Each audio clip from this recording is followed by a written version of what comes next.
Pop culture. You know, and then you got guys like Dave Chappelle that are out here just picking fights with everybody and, you know, getting the internet all up in a tizzy. Yo, Getting when his people special fired from Netflix, like, whew. Oh boy. When his special came out, I watched it the same day, right? And I texted and to be you, clear, like, 'cause I know you know this, but for the audience, like, I have not watched the Dave Chappelle special yet, so that's probably on my list tonight. it is amazingly good from start to finish. I laughed so hard. My wife was like, "Would you shut up?" I'm like, "I cannot shut up," because he's funny, right? Now, I text you. I was like, "Yo, you got to watch this." Yeah, I was watching it like in between like laugh cry breaks. I was like, and texting. Yeah. And I'm like sitting here like going, "Yo, this is brilliant." So that was like what, Saturday, Sunday? No, it was Sunday, right? Yep, it sounds right. So Monday night, freaking Don Lemon, it's like the last segment of his show. Yeah. Right. And I did watch that. I watched the video that you sent me with the Don Lemon having the different guests and stuff like that on there. I just saw it. I'll be honest. I personally think Chappelle is a comedic genius. He is a voice of our generation, period. Because he's figured out a way to force people to have the conversations that we typically don't have. In every single one of his specials since he's hit Netflix have been so on point, right? And I'm not. I will say this: I was watching the special. There was like these two women in the audience, and they were, and I don't know if it was just good camera work, and the cameraman just happened to notice that they weren't engaging or anything. They never laughed at one point, but I just thought it was hilarious, and that actually showed up like somewhere else I was watching. But it was amazing to see Don Lemon's take on this, and I just thought it's so misplaced. I think, and I'm not. Well, I'm not gay. I don't know. I only know one person that's trans. I don't know if that's the argument I want to have. Basically, if I'm in the trans community, I don't know if that's the argument I want to have. What do you mean that's the argument you want to have? For those people who haven't seen the Chappelle Show, right? Oh, okay. So, all right. So Dave Chappelle has, from his first special into the end, the first special, he made a comment about the LGBTQ, and I'm missing a couple letters, community. AI. And or IA. IA, yeah. All right. And I remember going to work at E area. D area. The area.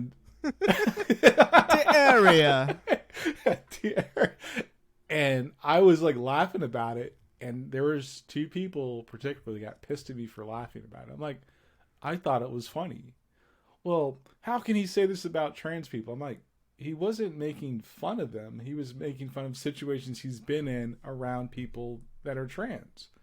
So I can't be in a situation to make fun of it, right? Like, how does that make sense? How does that make me insensitive? So apparently there was a lot of heat about it. That was what, 2015? Yeah, that was a while ago. So we go 6 years, and apparently that community is very unforgiving. Dave Chappelle doesn't understand the trans experience. And the whole story he tells about this lady he met who actually he paid a little bit of like at the end of his last special, she was in the credits. And he made it a point to tell her story.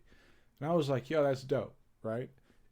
I only know one trans person. I haven't spoken to her in years, right? But I can tell you that from her experience, I get and I can relate to how Dave Chappelle he may have had his, not speaking for him, but he may have had his thoughts about that community. But meeting somebody and doing life with them probably changed it. Like it changed my perspective. And at the end of that special, he showed a picture of her. It was dope. And I'm like, all right, maybe we're done. No, the trans community wants to keep going at Dave Chappelle. And I'm like, well, for what? And so he starts his special out. Then in the I'd say about a halfway through, he starts talking about, all right, this is it, guys. No more jokes on the trans community. I just want you to hear my side of the story. Then he goes on and talks about his friend that later killed herself, and that was after she stuck up for him. Mm-hmm. And he's not placing blame on, right. It's just very coincidental that there's a lot of hate going out, and this lady kills herself. He takes up the mantle to, put a scholarship together for her daughter and try to do the right thing. And I thought that everything he said was dope and it was beautiful, and I was like, yo, I rock with that. Now, I probably didn't do a very good job of giving like the summary, but when you fast forward to Don Lemon's guest, the lady Flame was the only person I agreed with. She said, as a comedian, as a black person, as a trans woman, I mean, he made good jokes. I mean, like, she also said, where was the trans community when this, he gave her a shot. Nobody in our community did. Right. And I was like, enough said, yo.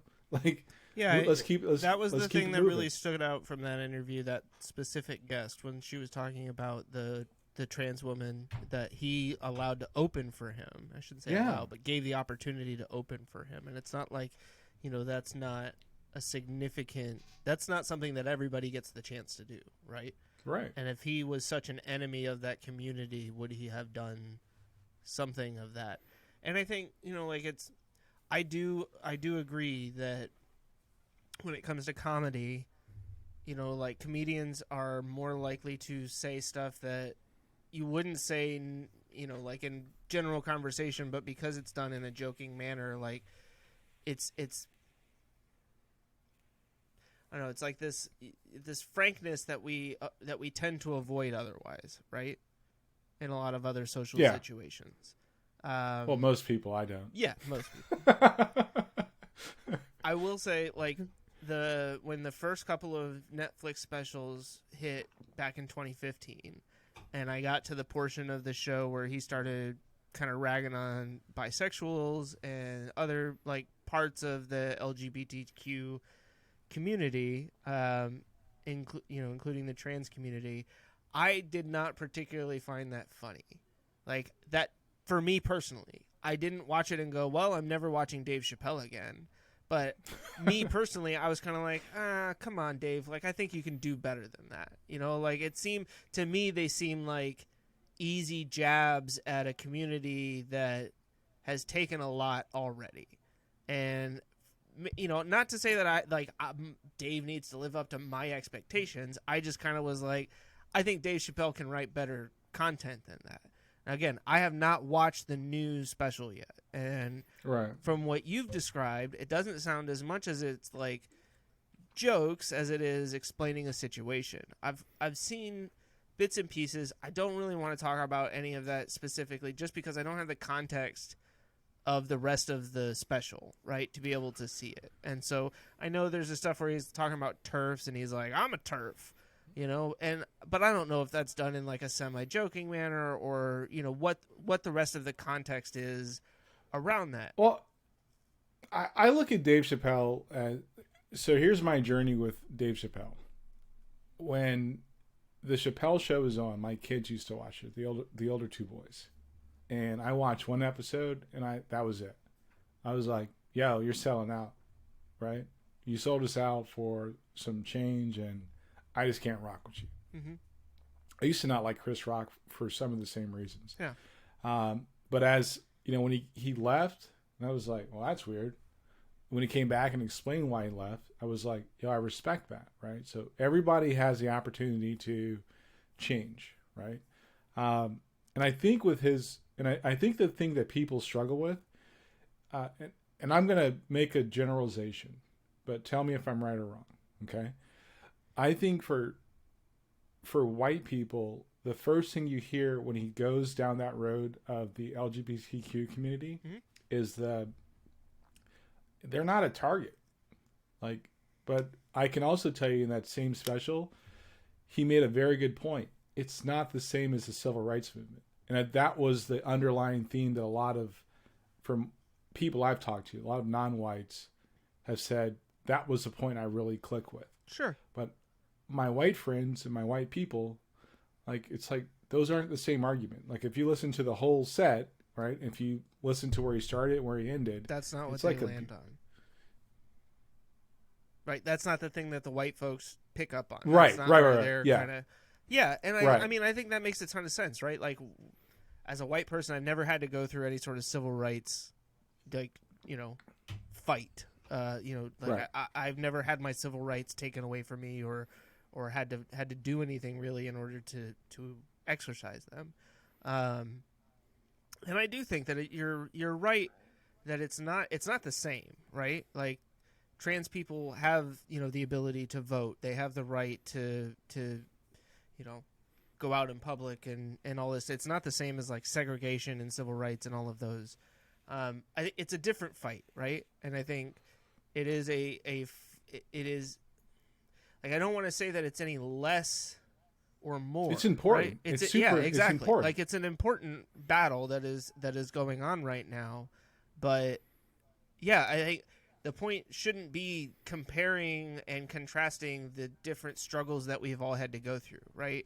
And determining which one's better, which one was worse, which one was harder, which one's easier. It's more about understanding and respecting the fact that if you're not a white cisgender male, you've more than likely had to deal with some level of, like. But can we stop with that crap though? I think that label makes the whole. Which label? Yeah. The white cisgender male. Yeah, I think that is, and I'm saying this from a point of like, I love you, but it's just like, yeah, but that's not the. Do I need to add Christian, or like, is it? I'm sorry. No, I mean, you know what I'm saying. No, I think yeah, I think I do, but yeah, because I think sometimes that's where people. It's like, look, I don't need you to.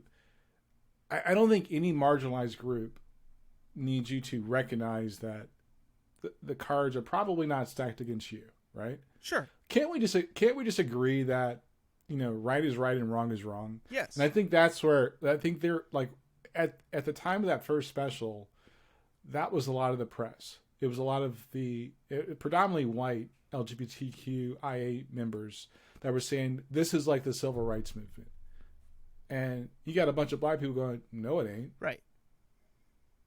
Like, you got to stop saying that. Like, there was, yes, homosexuality has been part of our human experience for a long time. Sure. But I can almost guarantee you didn't raise up generations of slaves. And that's, I think, right, like, that's, and that almost gets into like a almost cultural appropriation, right? Where it's like, right. Oh, my struggle is the same as yours, right? Even though they're not that your struggle is any easier, right? Or harder, or, like, that you aren't fighting for similar things, right? Or some of the same things that were fought for in civil rights. Right. But ultimately, it's not the same struggle. And we, again, like, I just think we, to some degree, like, we have to get away from constantly wanting to compare and contrast the blights or the struggles of different groups of humanity. Like, it's not about like, oh, well, you because again, like, it's not to say that like the black community is saying like, oh,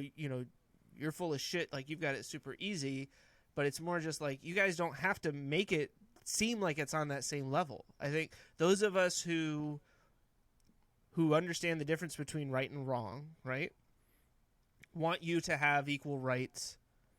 I mean, like, people should just have rights. Like, that's what rights are about, right? No matter what group you're part of or how you identify. Like, ultimately, there's nothing that should disqualify you from having the same rights as every other American. And it's not an oversimplification of the problem, but it's like, look, you can't say Martin Luther King was fighting for gay rights, because he wasn't. Right. And that was a lot of the conversation where it's like, look, guys, I love you, but the two things are not the same.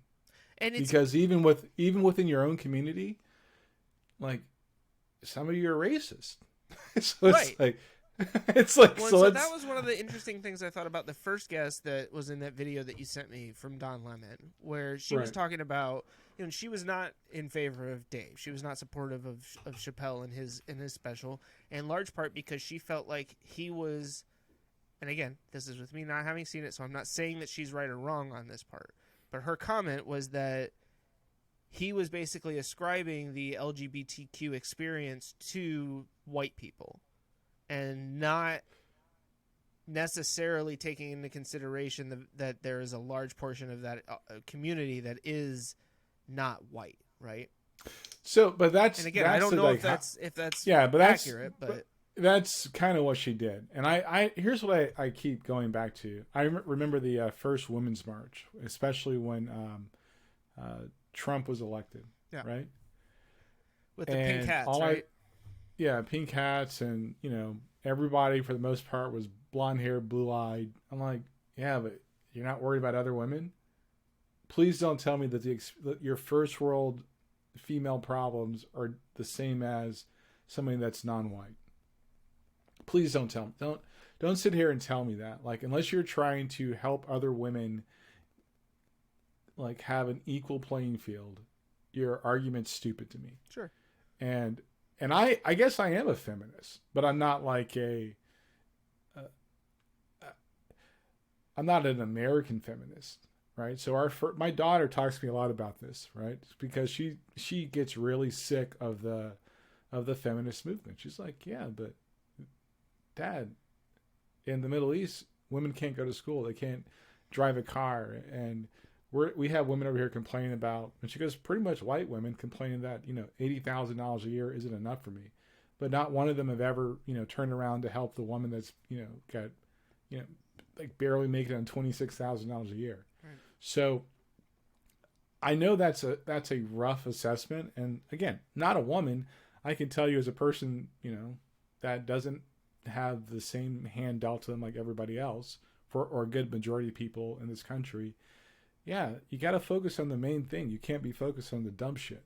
And I think a lot of that argument, the first guest was like, first of all, you can't, unless you can tell me that your community that you have a membership of, that you hold so dearly, is just as welcoming to you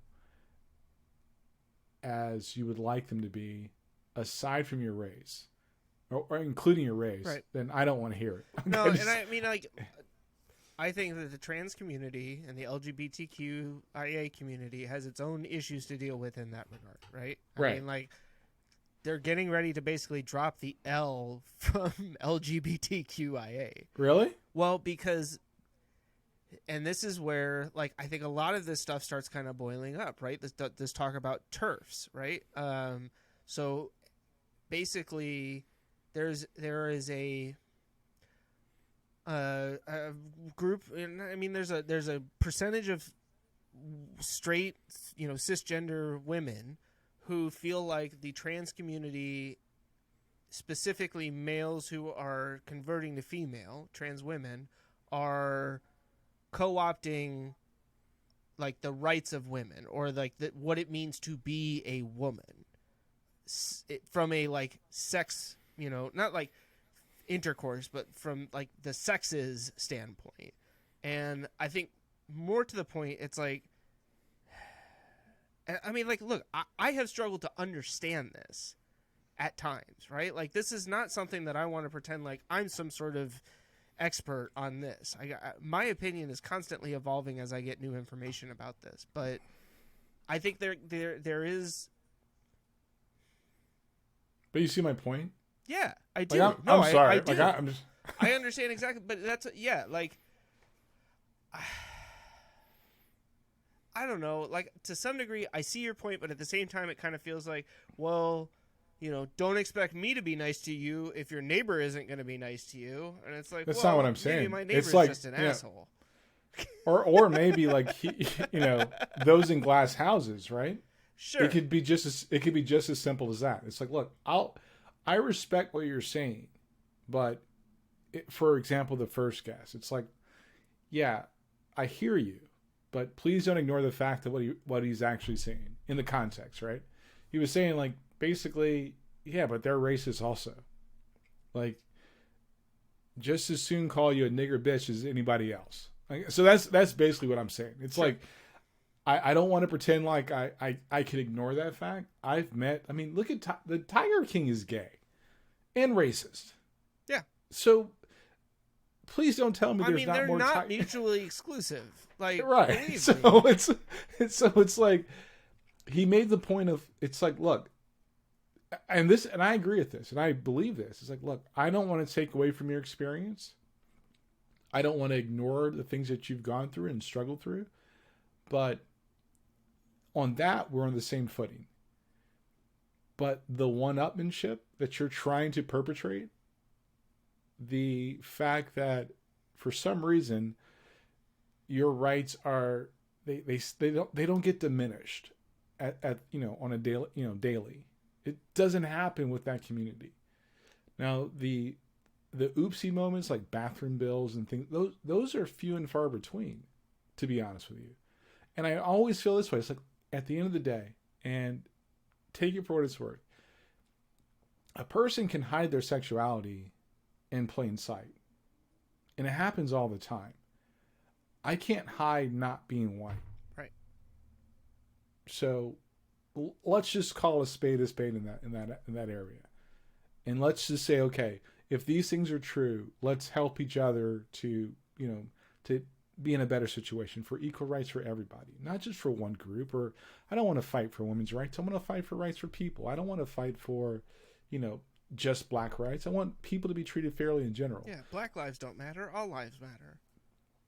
I would never say that. Shit. Shit. That's not what I'm saying. Motherfucker put me on some bullshit like that. Sorry. But you know what I'm saying. I But do know it's, what you're saying, but I had to. that was pretty good. But black people, I'm not saying that shit. That's my white brother over here. But I think Dave Chappelle is I will say, like, I didn't rock with him all the time. I think as you get older, just like you get new information, you see the world differently, yeah. right? And I think he does a good job. I think people, they get stuck on their point and they miss the point. They want to have a dog in a fight, and they have cats. It's like, look, that's not what he's saying to you, yo. It's literally not what he's saying. Because he ended the special with saying, like, he said it with two things. One, he's envious of the progress that community has with getting, on the road to equality. And secondly, don't punch down on my people. Right. Every one of his specials has gone back to stop treating black people like shit. I mean, and that's his community, right? Like, that's who he's going to fight for. Hey, he's entitled to that. Yes, and I love Dave Chappelle. I think, and it's probably because I don't take a lot of stuff personally. I just think he does a good job of making people think and talk about things they probably don't want to think and talk about. I was kind of disappointed with Don Lemon. I'm not sure if he was trying to bait people in his questioning. I'm like Flame did not take the bait. I thought that was dope. I thought that was like super, I've never seen any of her comedy, but I respected her just for doing, and to be honest, the black community, for the most part, kind of homophobic. So, I mean, and what? Like, as a community, we have a lot of work to do. So we can't expect, like, and we don't talk about it, So it's just, which those is are probably, things that, I mean, that's probably part of the problem, right? Like, when we don't talk about these things, they persist and they fester and they grow, and instead of just addressing them and dealing with them as they come up, like, we end up in these awful situations. So.